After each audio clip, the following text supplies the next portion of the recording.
2024 లేదా 25లో డిగ్రీ లేదా బీటెక్ చదివారా? సాఫ్ట్‌వేర్ జాబ్ కోసం ఎదురు చూస్తున్నారా? అయితే కోడ్ జ్ఞాన్ 100 డేస్ కోర్సులో చేరండి. జాబ్ సాధించండి.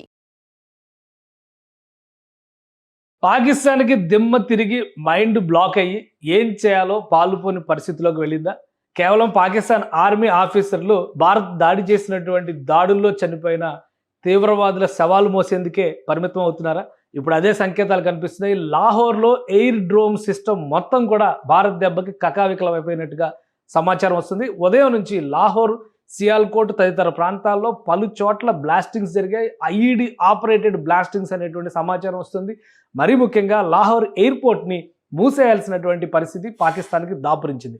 ఇలాంటి స్థితి ఎందుకు వచ్చింది? దీనికి రెండు రకాల సమాధానాలు వస్తున్నాయి. ఆపరేషన్ సింధూర్ కొనసాగుతోంది అని భారత రక్షణ మంత్రి రాజ్నాథ్ సింగ్ ప్రకటించారు. దీని మతలబేంటి?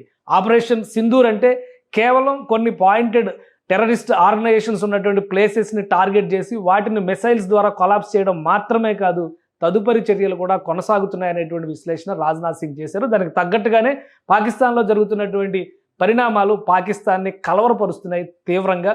ఎయిర్ డిఫెన్స్ సిస్టమ్ మొత్తం కొలాప్స్ కావడంతో పాకిస్తాన్లో ఉన్నటువంటి అంతర్గత తీవ్రవాదులు రెచ్చిపోతున్నారనేది ప్రధానమైనటువంటి అంశం.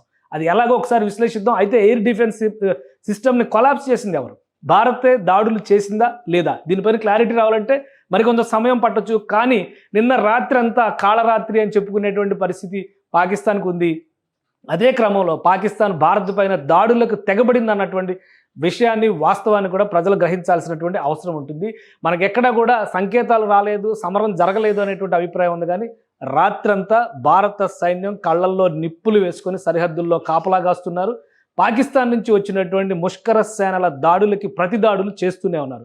ఒకవైపు జమ్మూ కాశ్మీర్లో లైన్ ఆఫ్ కంట్రోల్ దగ్గర నుంచి అంతర్జాతీయ సరిహద్దులో ఉన్నటువంటి బార్డర్ వరకు ఫైటింగ్ జరుగుతుంది. డైరెక్ట్ వార్ఫేర్ అంటే గుళ్ళ వర్షం రెండు వైపులా కురుస్తున్నటువంటి పరిస్థితి ఉంది. మరోవైపు కీలకమైనటువంటి పంజాబ్, రాజస్థాన్ ఎయిర్ డిఫెన్స్ సిస్టమ్ని కొలాప్స్ చేసే విధంగా గస్తీ తిరుగుతున్నటువంటి భారత వాయుసేన విమానాల్ని కూల్చేసేందుకు పాకిస్తాన్ రాత్రంతా కుయుక్తులు పనింది. దీనికి సంబంధించినటువంటి ఒక సమాచారం వచ్చింది.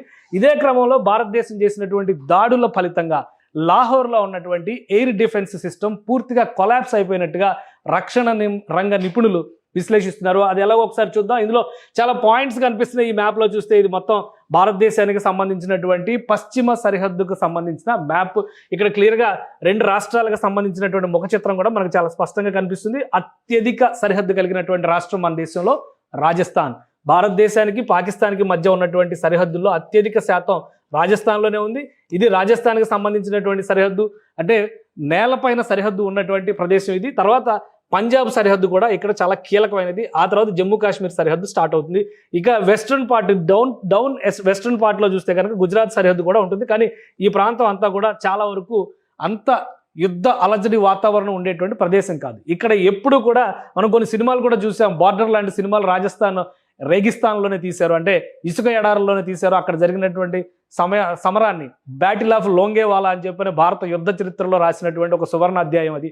దానికి సంబంధించినటువంటి కథను మనం ఇక్కడే చూస్తాం. అలానే పంజాబ్ సరిహద్దులో కూడా ఇలాంటి యుద్ధం ఎక్కువగానే జరుగుతుంది. పంజాబ్ని ఇక్కడ ప్రత్యేకంగా మనం చూడాల్సినటువంటి అవసరం ఎందుకుందంటే పంజాబ్ సరిహద్దులకి కేవలం 27 కిలోమీటర్ల దూరంలోనే లాహోర్ సిటీ ఉంది. అది పాకిస్తాన్లో ఉంది. ఒకప్పుడు దేశ విభజన జరిగేటువంటి సందర్భంలో కూడా లాహోర్ మాదే అంటూ పంజాబీలు, అంటే ముఖ్యంగా సిక్కులు ముస్లింల మధ్య ఘర్షణలు జరిగినటువంటి సందర్భాలు కూడా ఉన్నాయి. సో అంతటి ప్రాధాన్యం ఉన్నటువంటి ఈ ప్రాంతంలో పెద్ద ఎత్తున అటాక్స్ జరిపేందుకు పాకిస్తాన్ ప్రయత్నాలు చేసింది. దానికి సంబంధించినటువంటి మార్కింగ్ ఇది.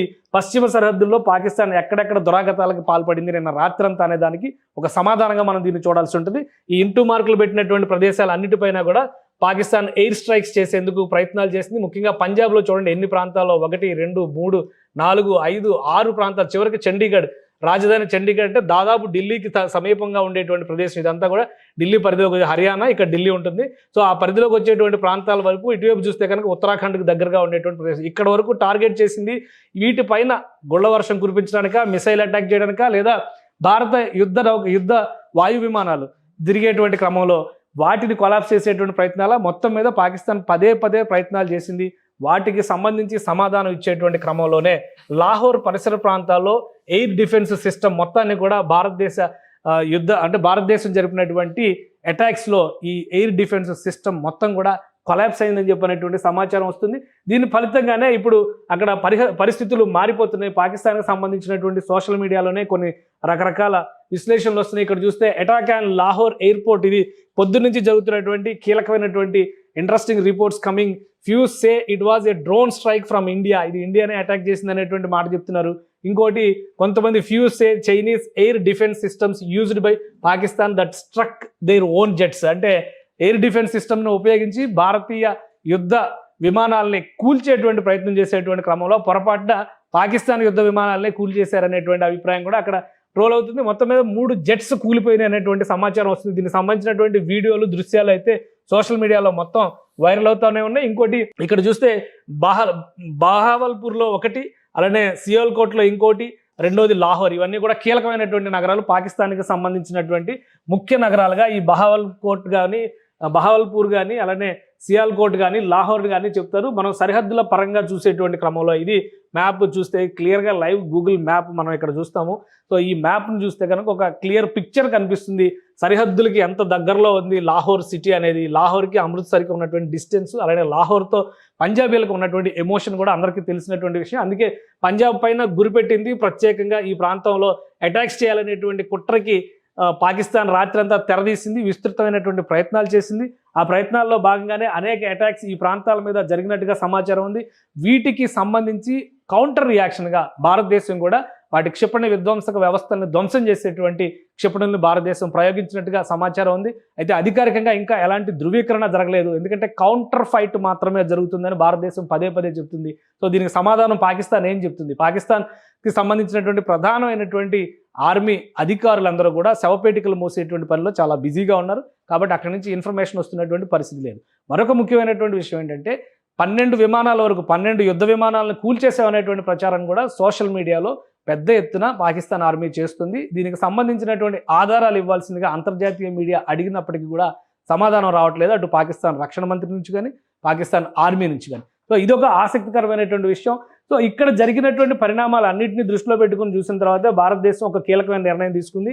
ఈ 2 ప్రాంతాల సరిహద్దుల్ని పూర్తిగా మూసివేసింది. అలానే సరిహద్దు గ్రామాల్లో ఉన్నటువంటి ప్రజానేకాన్ని, సివిలియన్స్ని కూడా పూర్తిగా ఖాళీ చేయించాలనేటువంటి ఆదేశాలని స్థానిక ప్రభుత్వాలకి ఇచ్చింది. వీటితో పాటు మరొక ముఖ్యమైనటువంటి చర్య ఏం తీసుకున్నారంటే, అనుమానాస్పదమైనటువంటి వ్యక్తులు ఎవరు కనిపించినా కానీ వారికి సంబంధించినటువంటి సమాచారాన్ని స్థానికంగా అందజేయాలంటూ ఆ ప్రాంతాల్లో హై అలర్ట్ని అనౌన్స్ చేసింది. మరొక ముఖ్యమైనటువంటి అంశం, పూర్తిగా ఈ వెస్ట్రన్ ఇండియాలో ఉన్నటువంటి విమానాశ్రయాలు అన్నిటినీ కూడా ఖాళీ చేయాలని నిర్ణయించింది భారత ప్రభుత్వం. రాత్రి జరిగినటువంటి అనుభవం రీత్యా మే 10వ తేదీ వరకు ఈ ప్రాంతంలో ఉన్నటువంటి అన్ని విమానాశ్రయాల్ని మూసివేయాలి తాత్కాలికంగా నిర్ణయించింది. ఎమర్జెన్సీ సర్వీసెస్ కోసం, సైనిక అవసరాల కోసం మినహా పౌర విమానాలు ఏవి కూడా నడపాల్సిన అవసరం లేదని తేల్చింది. అలానే 430 విమానాలని రద్దు చేసింది. 27 ఎయిర్పోర్ట్లని క్లోజ్ చేసింది భారతదేశం. అన్నీ కూడా ఈ ప్రాంతం పరిధిలో వచ్చేటువంటి ఎయిర్పోర్ట్లే. ఒకసారి చూద్దాం ఎయిర్ ట్రాఫిక్కి సంబంధించి ఈ వెస్ట్ ఏరియాలో, western India and parts of Pakistan ఎలా ఉంది అది కూడా ఒకసారి విశ్లేషించేటువంటి ప్రయత్నం చేద్దాం మనం. సో ఇది మన పరిస్థితి ఇలా ఉంది. ఓవరాల్గా ఫ్లైట్ రాడార్ సిస్టమ్స్ ఏం చూపిస్తున్నాయి లైవ్ విషయాల్లో ఒకసారి మనం చూద్దాం. ఇది మన దేశానికి సంబంధించినటువంటి టోటల్, అంటే ప్రపంచానికి సంబంధించినటువంటి ఫ్లైట్ మూవ్మెంట్స్ పైన ఇచ్చేటువంటి లైవ్ రిపోర్ట్ ఇది. సో ఒకసారి చూద్దాం. వెస్ట్ పార్ట్, ఇండియాలో వెస్ట్ పార్ట్, అలానే పాకిస్తాన్ తీరం అంతా, పాకిస్తాన్ ప్రాంతం అంతా ఎట్లా ఉందని చూస్తే కనుక టోటల్ ఈ బెల్ట్ అంతా కూడా ఒక అంటే ఒక విధంగా చెప్పాలంటే విమానాలు తిరిగేందుకు నిషిద్ధ ప్రదేశంలా మారిపోయిందని చెప్పి మనం అర్థం చేసుకోవచ్చు. భారతదేశానికి సంబంధించినటువంటి ఉత్తర సరిహద్దు నుంచి పశ్చిమ సరిహద్దు వరకు ఈ ప్రాంతం మొత్తం కూడా పూర్తిగా ఎక్కడా కూడా ఒక విమానం కూడా కనిపించట్లేదు. మనం గమనించి చూస్తే కనుక మరికొంత జూమ్ చేసి చూస్తే, ఇది లైవ్ రిపోర్ట్ కాబట్టి ఇంకొంచెం క్లారిటీగా మనం చూడొచ్చు. ఇక్కడ ఇండియన్ పార్ట్ని మనం జూమ్ చేసి చూస్తే పూర్తిగా విమానాశ్రయాలన్నీ కూడా మూసివేసినటువంటి నేపథ్యంలో ఒక్క విమానం కూడా కదులుతున్నటువంటి, ఎగురుతున్నటువంటి సంకేతాలు లేవు. ఇక్కడ కేవలం ఒక చాపర్, అది కూడా ఉత్తరాఖండ్లో వెళ్తుంది. ఇవాళ ఒక చాపర్ కూడా కొలాప్స్ అయింది ఉత్తరాఖండ్ పరిసర ప్రాంతాల్లో. ఎందుకంటే ఉత్తరకాశీ దర్శనానికి వెళ్ళేటువంటి క్రమంలో ఒక చాపర్ కొలాప్స్ అయింది, 5 చనిపోయారు, మరొక 2 తీవ్ర గాయాలు పాలైనట్టుగా సమాచారం ఉంది. సో ఇది వెస్ట్రన్ పార్ట్ ఆఫ్ ఇండియా మనం ఇలా చూస్తే. ఇక పాకిస్తాన్ వైపు మనం చూద్దాం. పాకిస్తాన్ వైపు నిన్నటితో పోల్చి చూస్తే కనుక టోటల్ అన్నీ కూడా కొలాప్స్ అయిపోయింది. పాకిస్తాన్ పరిస్థితి అగమ్య గోచరంగా ఉంది. ఎందుకంటే కరాచీ ఎయిర్పోర్ట్ మూసేశారు, లాహోర్ ఎయిర్పోర్ట్ మూసేశారు, సియాల్కోట్, ముల్తాన్ ఇవన్నీ కూడా మూసేశారు. కేవలం ఆఫ్ఘనిస్తాన్ నుంచి దుబాయ్ వైపు వెళ్ళేటువంటి విమానాలకు మాత్రమే కొంత క్లియరెన్స్ ఉంది, అవి మాత్రమే వెళ్తున్నాయి, అది కూడా ముందస్తు అనుమతి ఉన్నటువంటి విమానాలు. ఇక లాహోర్ నుంచి ఇస్లామాబాద్ కదిలేటువంటి క్రమంలో కొన్ని విమానాలు, బహుశా ఇవి ప్రైవేట్ పాకిస్తాన్కి సంబంధించినవి కావచ్చు లేదా ఇతర విమానాలు కావచ్చు, వీటికి సంబంధించినటువంటి ఇన్ఫర్మేషన్ కూడా లేదు. లాహోర్ అంటే సియాల్కోట్ దుబాయ్ అని చూపిస్తుంది.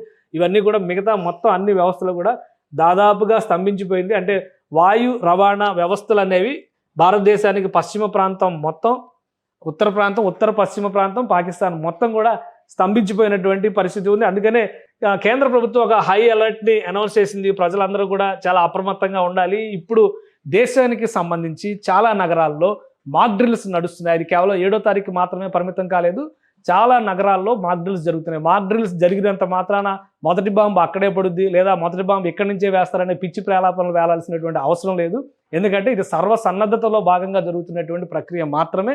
మరొక ముఖ్యమైనటువంటి విషయం మనం గుర్తుపెట్టుకోవాల్సింది ఏంటంటే, సైనిక విన్యాసాలు జరుగుతున్నా కానీ లేదా మాక్ డ్రిల్స్ జరుగుతున్నా కానీ, ముఖ్యంగా ఆయుధ సంపత్తికి సంబంధించిన, రాకపోకలకు సంబంధించిన అంశాలు ఏవైనా ఉన్నా కానీ పిచ్చి చేష్టలు చేసే వాళ్ళు అందరూ బయలుదేరుతూ ఉంటారు. వీడియో కాల్స్ చేయడము, లేదంటే వాటిని రీల్స్ చేయడము, సోషల్ మీడియాలో వైరల్ చేయడం, ఇలాంటి పిచ్చి పనులు చేస్తూ ఉంటారు. వీటి వలన దేశానికి చాలా నష్టం జరుగుతుంది. దేశానికి అది అరిష్టమైనటువంటి సంప్రదాయం కింద కూడా మనం చూడాల్సి ఉంటుంది. ప్రత్యేకంగా భారత సైనికాధికారులు అందరికీ కూడా విజ్ఞప్తి చేస్తూ రాష్ట్ర ప్రభుత్వాలకు లేఖలు కూడా రాశారు. పౌరుల్ని ఈ విషయంలో నియంత్రించండి. ఆయుధ సంపత్తికి సంబంధించినటువంటి మూమెంట్స్ కానీ, బెటాలియన్స్కి సంబంధించినటువంటి మూమెంట్స్ కానీ ఎక్కడ ఎవరు వీడియోల రూపంలో షేర్ చేయొద్దు అనేటువంటి విజ్ఞప్తి చేశారు. ఇది కనుక చేస్తే ఖచ్చితంగా ఇది దేశద్రోహ చర్య కింద పరిగణించేటువంటి ప్రమాదం ఉంటుంది. కాబట్టి చాలా అప్రమత్తంగా ఉండాల్సినటువంటి సందర్భం ఇది. పశ్చిమ సరిహద్దుల్లో రాత్రంతా నిద్రలేని రాత్రులుగా మిగిలినటువంటి పరిస్థితి భారత సైన్యానికి ఉంది. ఇప్పుడు రేపు రాత్రి, అంటే ఈ రోజు రాత్రికి రేపు రాత్రికి కూడా, ఈ 2 రోజులు కూడా చాలా కీలకమైనటువంటి రోజులు. మరీ ముఖ్యంగా చూడాల్సింది ఏంటంటే, ఎప్పుడు ఏ సంఘటన జరిగినా కానీ ఇస్లాం తీవ్రవాదులకు సంబంధించి, ఇస్లాం అని చెప్పలేము, మత ఉగ్రవాదులుగా మారినటువంటి కొంతమంది వ్యక్తులు చేసేటువంటి వెర్రి చేష్ట ఏంటంటే, శుక్రవారం రోజు జరిగేటువంటి ప్రతీకార దాడులకు చాలా ప్రాధాన్యం ఇచ్చేటువంటి పరిస్థితి ఉంటుంది. కాబట్టి దేశం మొత్తం అప్రమత్తంగా ఉండాల్సినటువంటి సందర్భం, పౌరులు మరింత జాగ్రత్తగా వ్యవహరించాల్సినటువంటి సందర్భం. మన స్వేచ్ఛని, మనకి సంబంధించినటువంటి భవిష్యత్తుని కాపాడేందుకు సైన్యం పహారా కాస్తోంది. పగలు రాత్రి తేడా లేకుండా, నేల నింగి తేడా లేకుండా, సముద్రం అనేటువంటి తేడా లేకుండా పహారా కాస్తుంది. ఈ విషయాన్ని మనసులో పెట్టుకొని దయచేసి బాధ్యతతో అందరూ మెలగాలని సుమన్ టీవీ విజ్ఞప్తి చేస్తుంది. సుమన్ టీవీలో మీ పర్సనల్ అండ్ బిజినెస్ ప్రమోషన్స్ కోసం కింది నెంబర్కి కాంటాక్ట్ చేయండి.